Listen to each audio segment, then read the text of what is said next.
Jai good morning students. How are you all? I hope you all are fit and fine at home. I'm Sheetal Vyas and I welcome you all in online classes of Devas International School. Students, I hope ये जो पिछली बार हमने important points लिखे थे वो सारे points आपने अच्छी तरह से समझे हैं और हमने जो पिछले लेक्चर में इसी तरीके से इन्हीं पॉइंट्स पे बेस्ड सारे पैराग्राफ्स हमने सॉल्व किए थे। मुझे पूरी उम्मीद है कि जो होमवर्क मैंने आपको दिया वो आपने किया होगा। अब हम क्या करेंगे, आज हम इन पॉइंट्स को एक बार रिवाइज करते हैं और फिर बढ़ते हैं हमारे नेक्स्ट लेवल ऑफ रीडिंग की ओर। फर्स्ट पॉइंट क्या था, सबसे पहले हमें पैराग्राफ को प्रॉपरली रीड करना है, लेकिन उस रीडिंग से हमें जनरल आइडिया मिलेगा जिसे हम कहते हैं स्किम्ड रीडिंग। देन सेकेंड है कि हमें उन क्वेश्चंस को पढ़ना है जो हमसे पूछे गए हैं ताकि हमें पता चले कि एक्चुअली एग्जामिनर हमसे क्या पूछना चाहते हैं।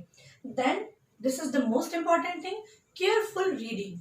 अब हमें उस पैराग्राफ को केयरफुली रीड करना है जिसे हम स्कैन रीडिंग कहते हैं और इससे हमें पता चलेगा कि उस पैराग्राफ में प्रॉपरली क्या लिखा है।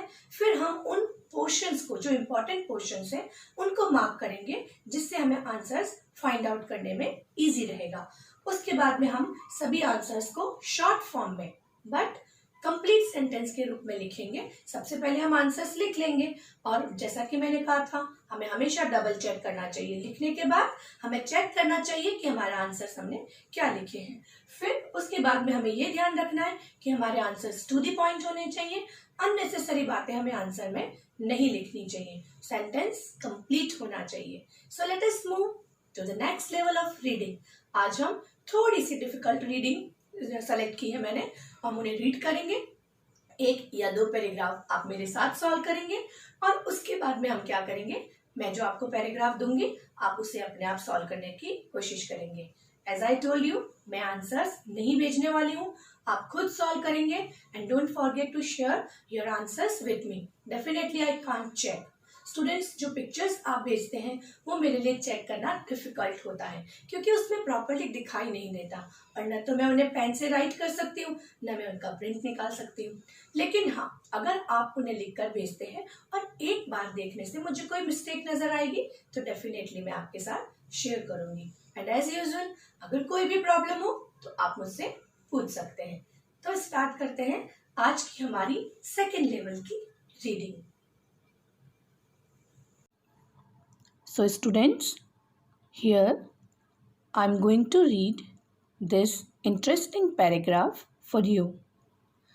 But today I will not do this reading for twice. I will just give you some time. The screen will remain the same so that you can read it by yourself. First time I will read and second time you have to read it by yourself. Today there will be a little bit difference as compared to the last lecture.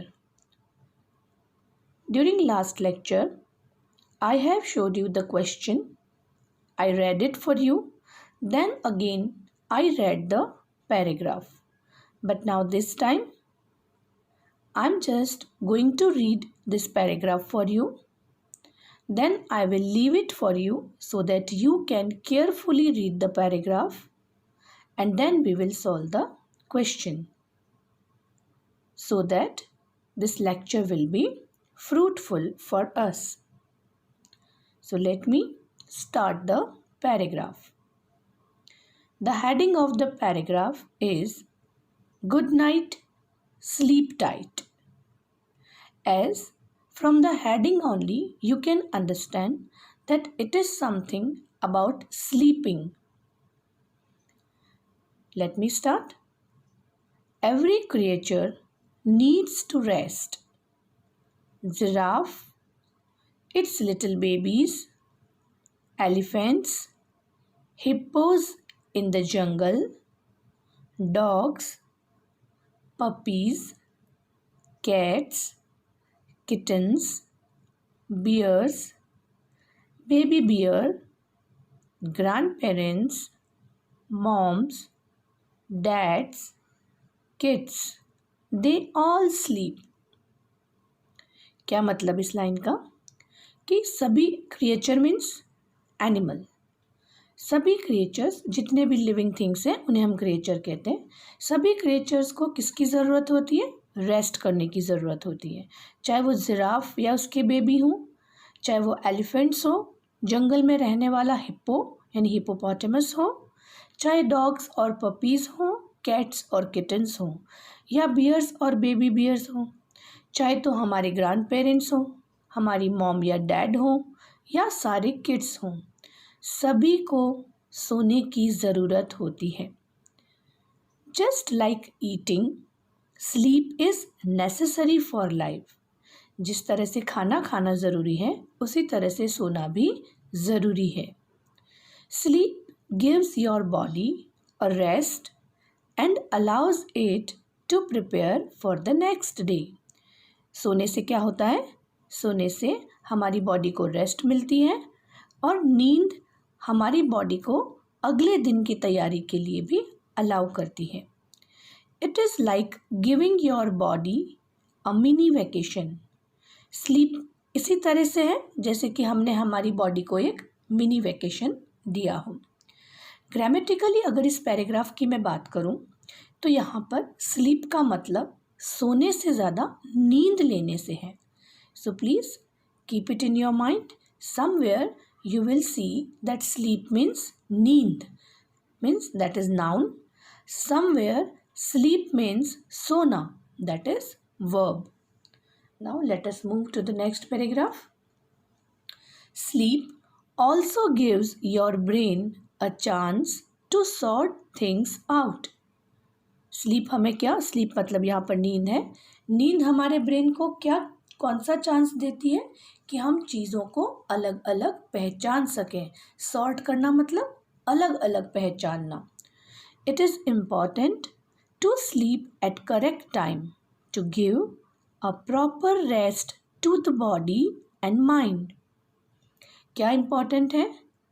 सही समय पर सोना। यहाँ पर sleep का मतलब क्या है? सोना।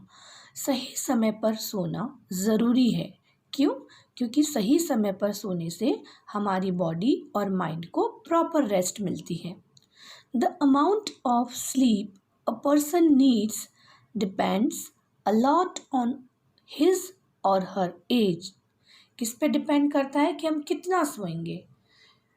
इंसान की एज पर डिपेंड करता है। मोस्टली उसकी एज पे डिपेंड करता है कि वो इंसान कितनी देर सोएगा। Besides sleep a lot about 14 to 15 very sorry for that. Babies sleep a lot about 14 to 15 hours a day. छोटे बच्चे जो होते हैं वो कितने समय के लिए सोते हैं? 14 to 15 hours के लिए सोते हैं। But many older people only need about 7 or 8 hours of sleep each night. लेकिन जो बहुत सारे ओल्डर पीपल होते हैं, ओल्डर पीपल मतलब जिनकी एज ज़्यादा होती है, उनको कितने आवर्स की स्लीप चाहिए एवरी नाइट? वो 7 to 8 आवर्स की जो स्लीप होती है उससे ही उनका काम चल जाता है। यानी जब हम छोटे बच्चे होते हैं तब हमें ज़्यादा रेस्ट की ज़रूरत होती है और जैसे जैसे हम बड़े होते जाते हैं हमारी रेस्टिंग आवर्स जो होते हैं वो थोड़े कम हो जाते हैं। Most kids between the ages of 5 and 12 years old need 10 to 11 hours of sleep. और आपके जैसे जो छोटे बच्चे होते हैं जो 5 to 12 years के बीच में होते हैं उन्हें भी 10 to 11 hours तक की नींद ज़रूरी होती है। Some kids might need more and some needs less. हाँ, ये हो सकता है कि किसी किसी बच्चे को थोड़ी कम नींद की ज़रूरत हो और किसी बच्चे को थोड़ी ज़्यादा नींद की ज़रूरत हो। If you don't sleep for 1 night, अब क्या होगा अगर आप एक रात के लिए नहीं सोएंगे? You will become lazy and angry. कैसे हो जाएंगे आप? लेज़ी और एंग्री हो जाएंगे, यानी गुस्सा आने लगेगा, आप लेज़ी होने लगेंगे। क्यों लेज़ी हो जाएंगे? क्योंकि आपकी बॉडी को रेस्ट नहीं मिलेगी तो आप लेज़ी हो जाएंगे। If you don't sleep for 2 nights you will not be able to think. अब अगर आप कंटिन्यूसली 2 नाइट्स के लिए नींद नहीं लेंगे तो आप सोच नहीं पाएंगे, यानी आपका ब्रेन काम करना बंद कर देगा। If you do not sleep for more than 5 nights, you will start seeing things that are not actually there. अब क्या होगा, अगर हम कंटिन्यूसली 5 डेज के लिए नींद नहीं लेंगे तो हमें इल्यूज़न होने लगेंगे, मतलब हमें ऐसी चीज़ें दिखाई देने लगेंगी जो एक्चुअल में है ही नहीं। तो ऐसा कैसा लगने लगेगा, जैसे कि हमें कुछ दिखाई दे रहा है बट एक्चुअली वो चीज़ वहाँ पर नहीं है। See how horrible it is. यानी हमें सही समय पर पूरी नींद लेना कितना ज़रूरी है। Okay, late us move. Therefore you should sleep well every night. और इसीलिए तुम्हें हर रात को प्रॉपरली सोना चाहिए, एक अच्छी नींद लेनी चाहिए। These days, some children are not taking proper sleep. अभी इन दिनों में क्या हो रहा है कि कुछ बच्चे ऐसे हैं जो प्रॉपरली सो नहीं रहे हैं, प्रॉपरली नींद नहीं ले रहे हैं। They go very late to the bed and then wake up late. अब अगर आप रात को देर से सोएंगे तो ऑब्वियसली सुबह आप देर से उठेंगे। तो ऐसे बच्चे जो प्रॉपर नींद नहीं ले रहे हैं, वो प्रॉपर नींद क्यों नहीं ले पा रहे हैं? क्योंकि वो रात को बहुत देर से सोते हैं और इसीलिए सुबह भी देर से उठते हैं। It is also not good for the health. लेकिन ये सही नहीं है, हमारी हेल्थ के लिए ये अच्छा नहीं है। We should sleep and wake up on time to keep our body and mind healthy. हमें सुबह जल्दी उठना चाहिए और रात को भी जल्दी सोना चाहिए ताकि हम अपनी बॉडी और अपने माइंड को हेल्दी रख सकें। So here I have finished the paragraph. Now what I am going to do, I am going to leave the screen for you. I will keep each screen for 30 seconds in front of you. You can take the screenshot or you can read it. कुछ second के लिए मैं इसे रखूँगी और फिर मैं इसे चेंज कर दूँगी, तो आप इसे पढ़ लीजिए।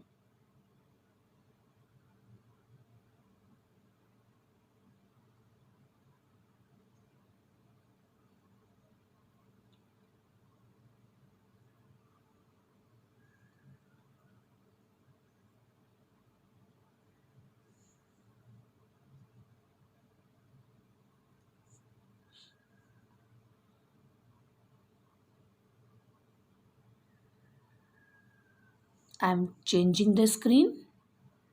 I hope you have read.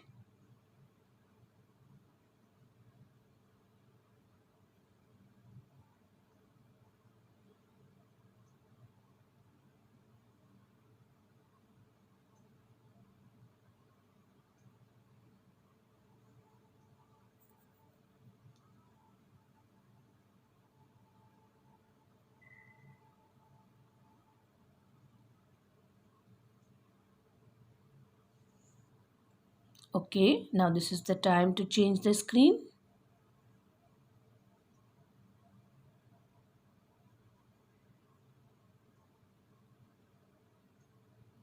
If it is taking time for you to reading, you can just pause the video and then also you can read.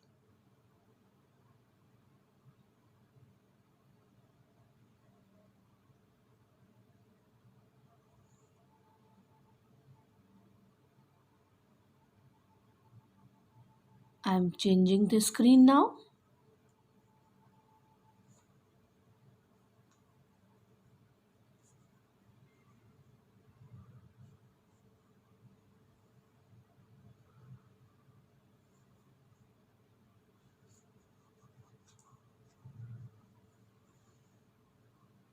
So, I hope you all have read this paragraph. Now, this is the time for the questions. See, the first question is answer the following questions based on the above paragraph. This is the heading. Now the first question is tick the correct option. The first is just like eating dash is also necessary for life. For the life, playing, sleep or books. So sleep is the correct answer. Just like eating, sleep is also necessary for the life. Now the next one. Dash sleep for 14 to 15 hours a day. क्या पढ़ा था हमने? कौन सोता है सबसे ज़्यादा? Babies. So the correct answer is babies sleep for 14 to 15 hours a day. Now the next. If you will not sleep for dash days, you will not be able to think. अब recall करो paragraph. हमने क्या पढ़ा था कि अगर आप एक दिन के लिए नहीं सोओगे तो लेज़ी हो जाओगे और एंग्री हो जाओगे. 2 days के लिए नहीं सोओगे तो सोच नहीं पाओगे, सोचने की पावर ख़त्म हो जाएगी. और अगर मोर देन 5 years तक नहीं सोओगे तो क्या होगा? इल्यूज़न होना लगेगा, यानी जो चीज़ें नहीं हैं वो दिखाई देने लगेंगी. So what is the correct answer? Correct answer is C. If you will not sleep for 2 days, you will not be able to think. So here I am turning the page. Now the second question is fill in the blanks. You can check the answers from the paragraph. Every creature needs to dash. तो क्या ज़रूरत है सब creatures को? Rest करने की. So the answer is rest. Sleep is like giving your body a dash. क्या पढ़ा था हमने? क्या देती है? स्लीप हमारी बॉडी को एक मिनी वेकेशन देती है. So sleep is like giving your body a mini vacation. Next one. These days some dash are not taking proper sleep. क्या आंसर है? चिल्ड्रन. हमने पढ़ा है पैराग्राफ में that it was written that these days some children are not taking proper sleep. Now here I have changed the next, that is question number 3. Here I have changed the language of this question. Why? Because now you are big enough. अब आप जब बड़ी class में जाएंगे तब question की language बदल सकती है.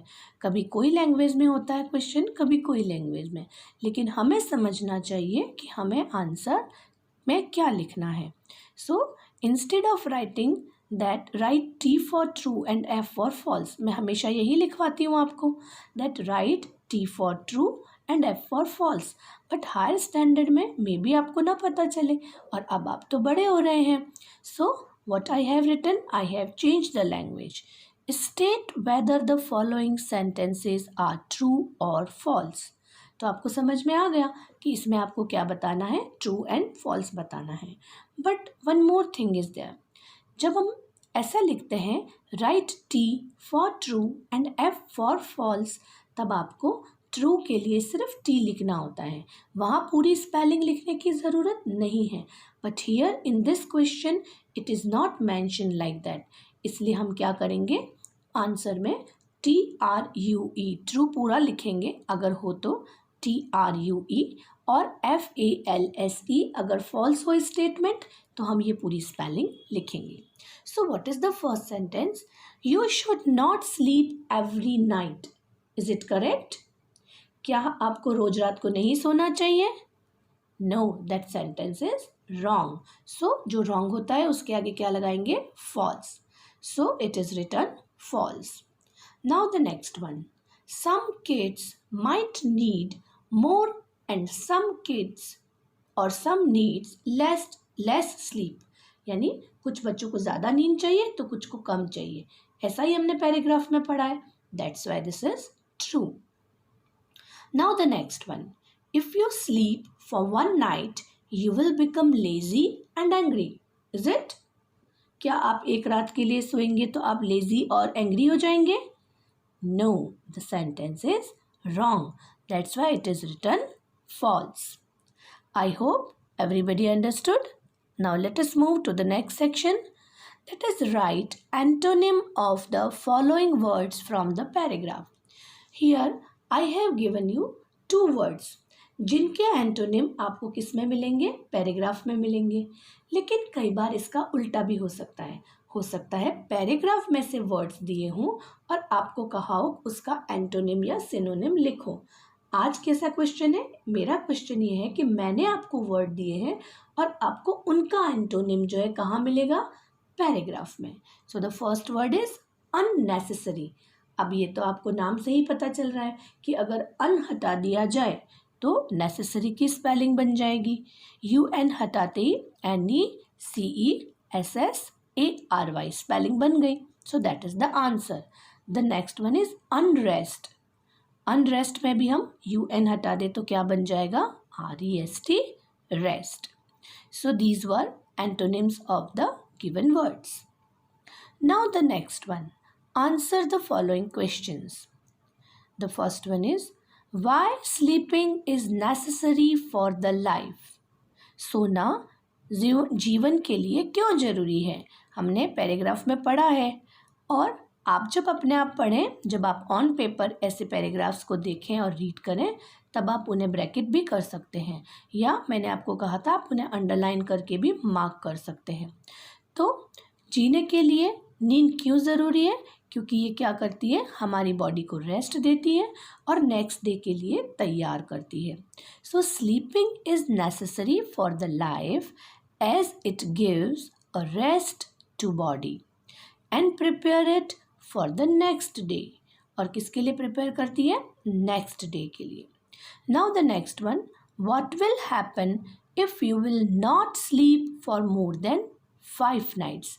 अगर आप 5 रात तक नहीं सोएंगे तो आपको क्या होगा, अभी हमने डिस्कस किया था कि इल्यूज़न होने लगेंगे, यानी जो नहीं है वो भी दिखाई देने लगेगा. So what is the answer, if we will not sleep for more than 5 nights we will start seeing things that are not actually there. क्या मतलब कि हम उन चीज़ों को भी देखने लगेंगे जो वास्तव में वहाँ पर है ही नहीं, क्योंकि थकान होने की वजह से हमारा ब्रेन जो है वो प्रॉपरली काम नहीं करेगा. Now what is the next, the next question is, why should we sleep and wake up on time. हमें सोना और जगना सही समय पर चाहिए, तो ऐसा क्यों. The answer is, we should sleep and wake up on time to keep our body and mind healthy.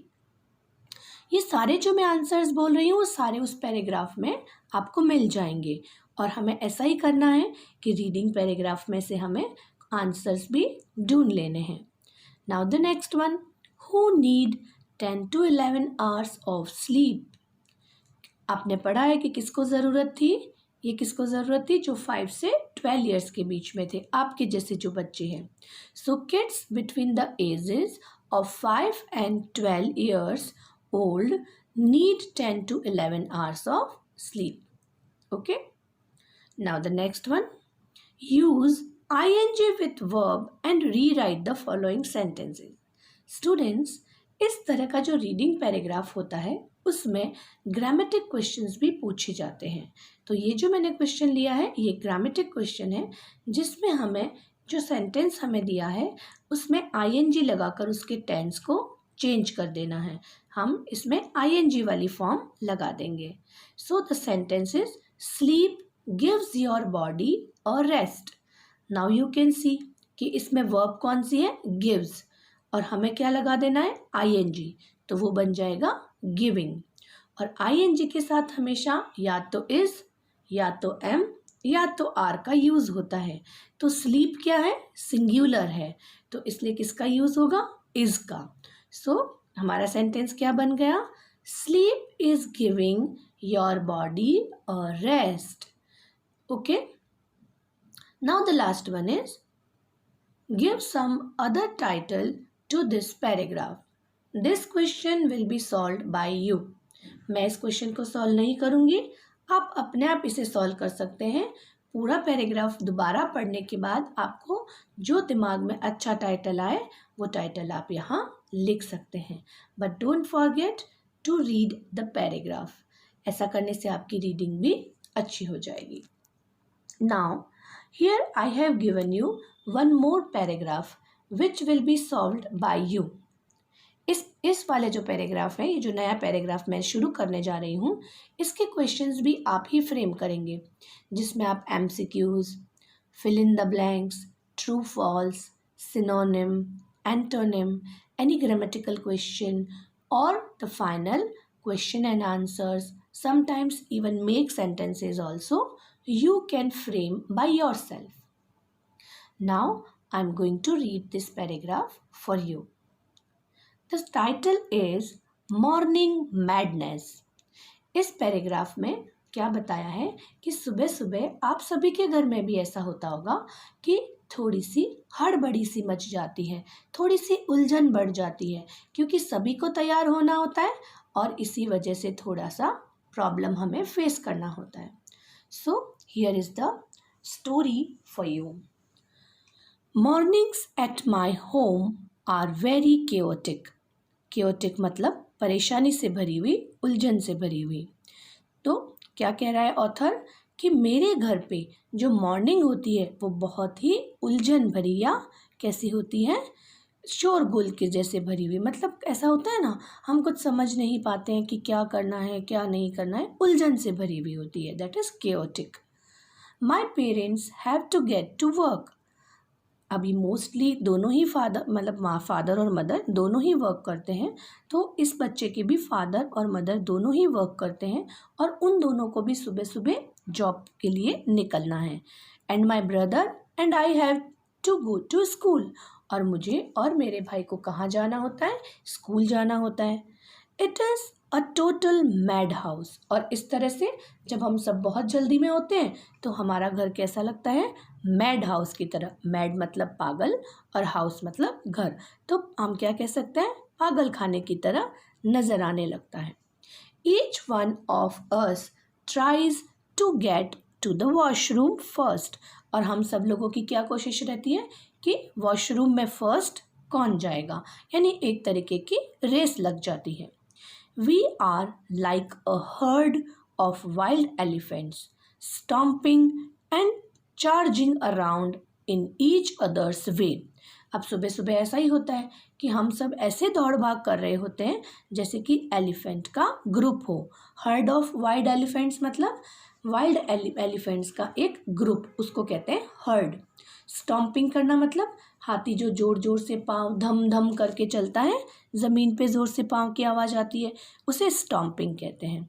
और charging around in each others way मतलब एक दूसरे के काम में बीच बीच में हम जाते आते रहते हैं और परेशान होते रहते हैं. I wonder what our neighbours think of all the noise every morning. वो कह रहा है कि मुझे बहुत सरप्राइज़ होता है कि पता नहीं हमारे नेबर्स क्या सोच रहे होंगे कि ये सुबह सुबह इनके घर में से कितना शोर आता है. But he is trying to justify. वो बताना चाहता है कि ऑथर क्या बताना चाहता है कि सुबह सुबह केओस क्यों होता है उसके घर पे. I set my alarm every night. आप में से भी कई लोग अलार्म लगा कर सोते होंगे, कई लोग. तो वैसे ही ये बच्चा अलार्म लगा कर सोता था. But when it rings in the morning I turn it of immediately. और क्योंकि वो बच्चा कह रहा है कि मैं इतनी नींद में होता हूँ सुबह सुबह कि क्या करता हूँ, अलार्म को बंद कर देता हूँ तुरंत. But my brother manages to jump out of bed first. लेकिन उस अलार्म को सुनकर मेरा भाई जो होता है वो बेड में से निकलने के लिए जल्दी से वो उठ जाता है, वो फर्स्ट आ जाता है. Then my father gets up. फिर मेरे पापा जगते हैं. And stands in line for the washroom. हमारे घरों में जनरली एक वॉशरूम होता है और हम अगर वॉशरूम यूज़ करने वाले ज़्यादा होते हैं तो आपके भी घर में डेफिनेटली ऐसा सीन होता होगा जब दो जने एक दूसरे को कह रहे हैं कि पहले मैं जाऊंगा या पहले मैं जाऊंगी. सो इन द मॉर्निंग उसके फादर क्या करते हैं, जल्दी उठते हैं और वॉशरूम के आगे लाइन लगा देते हैं. I am always the last. लेकिन वो क्या कह रहा है कि इस पूरी लाइन में मैं हमेशा लास्ट होता हूँ. वो तो लास्ट होगा ही ना, क्योंकि वो तो उठता ही नहीं है इतनी जल्दी. Now we seldom enjoy our breakfast. वो कह रहे हैं कि इतना ज़्यादा केओस होता है मॉर्निंग में, इतनी ज़्यादा हम लोगों को भाग दौड़ करनी पड़ती है कि हम अपना नाश्ता जो होता है उसको शायद ही कभी एंजॉय कर पाते हों। We are always in so much hurry that we don't really know what we are eating. और कई बार तो क्या होता है, हम इतनी जल्दबाजी में होते हैं कि हमें ध्यान ही नहीं होता है कि हम नाश्ते में क्या खा रहे हैं, और हम अक्सर जल्दी में ही होते हैं। Now the next one, I wonder if the something happens in my friends if the same thing happens in my friends home. वो क्या सोच रहा है कि मुझे वंडर हो रहा है, मुझे ये सरप्राइज हो रहा है कि क्या मेरे फ्रेंड के घर में भी ऐसा ही कुछ होता होगा। आपको पता है कि सुबह सुबह जब सबको जल्दी होती है तो थोड़ा सा केओस हो जाता है। तो वो बच्चा क्या सोच रहा है कि उसको सरप्राइज हो रहा है कि क्या उसके दोस्त के घर में भी ऐसा होता होगा। On many occasions, my brother and I have rushed out of the house, leaving some exercise books at home. आपके साथ भी ऐसा कई बार होता होगा कि जल्दबाजी में आप घर से बाहर निकल जाते हैं और फिर आपको याद आता है कि आपकी कुछ नोटबुक्स तो घर पे स्टडी टेबल पे ही रह गई हैं। तो वो यही बता रहा है बच्चा भी कि कई बार तो ऐसा हो जाता है कि हम इतना जल्दी जल्दी निकलते हैं कि हमारी एक्सरसाइज बुक्स जो होती हैं वो भी घर पे भूल जाते हैं। तब क्या होता है, so we often get punishment at school. और इसकी वजह से हमें स्कूल में क्या मिलता है, पनिशमेंट मिलता है। आप भी जब नोटबुक नहीं लाते हैं, भूल जाते हैं, तो टीचर आपको भी डांटते हैं। उसी तरह से इस बच्चे को भी पनिशमेंट मिलता था। This all happens due to the morning rush at home. और वो क्या कह रहा है, ये सब कुछ होता क्यों है आखिर, इसलिए होता है कि मॉर्निंग में हमारे घर पे बहुत रश होता है। रश होना मतलब कामकाज की बहुत ज़्यादा जल्दबाजी होना। I wish we could be more organised like the other families. और वो क्या विश कर रहा है कि काश मैं भी दूसरे बच्चों की फैमिलीज़ की तरह, जैसे उसमें सब लोग ऑर्गेनाइज्ड वे में रहते हैं, मैं भी वैसा ही रहता और मेरी फैमिली भी वैसी ही होती। स्टूडेंट्स, जब भी हमें कोई काम करना हो, अगर हम ऑर्गेनाइज्ड वे में करते हैं, यानी अगर हमें पता होता है कि सबसे पहले हमें ये काम करना है, उसके बाद में दूसरा काम करना है, अगर हम हमारी प्रायोरिटी फिक्स करके सारे काम करें तो डेफिनेटली मॉर्निंग में ये जो केओस होता है वो बिल्कुल भी नहीं होगा। इसीलिए वो बच्चा कह रहा है, आपने देखा ना, उस बच्चे ने अलार्म बंद कर दिया था और सो गया था। उसने यही कहा कि मैं तो अलार्म बजता है तो बंद करके सो जाता हूँ, लेकिन उसकी सिस्टर जल्दी उठ जाती है तब वो शायद जल्दी तैयार हो जाती होगी। तो इस तरह से इस पैराग्राफ में हमें क्या पता चला कि एक बच्चा है, उसके मॉर्निंग मैडनेस के बारे में वो बता रहा है कि सुबह सुबह हमारा घर कैसा बन जाता है, एकदम पागल खाने की तरह बन जाता है। So here I have read this paragraph for you. Now, what you will do? You will frame questions, different type of questions, just based on this paragraph, and then you will give answers by yourself. I hope हमारा ये जो second level का comprehension था वो आप सबको अच्छे से समझ में आया होगा। अब हम जो नेक्स्ट लेवल के हम जो पैराग्राफ्स रीड करेंगे, वो पैराग्राफ का जो लेवल होगा वो बिल्कुल आपकी क्लास से मैच करता हुआ होगा। मतलब कि अब आपको थोड़ा सा और डिफ़िकल्ट वाला पैराग्राफ में सेंड करने वाली हूँ। लेकिन तब तक आप क्या करेंगे, इन पैराग्राफ्स को प्रॉपरली रीड करेंगे और सेकंड लेवल के ये जो क्वेश्चन आंसर्स हैं इन्हें आप खुद बनाएंगे और इन्हें सॉल्व करेंगे। नेक्स्ट लेक्चर में हम थर्ड लेवल में फिर मिलेंगे। टिल देन, जय Hind everyone, have a nice day.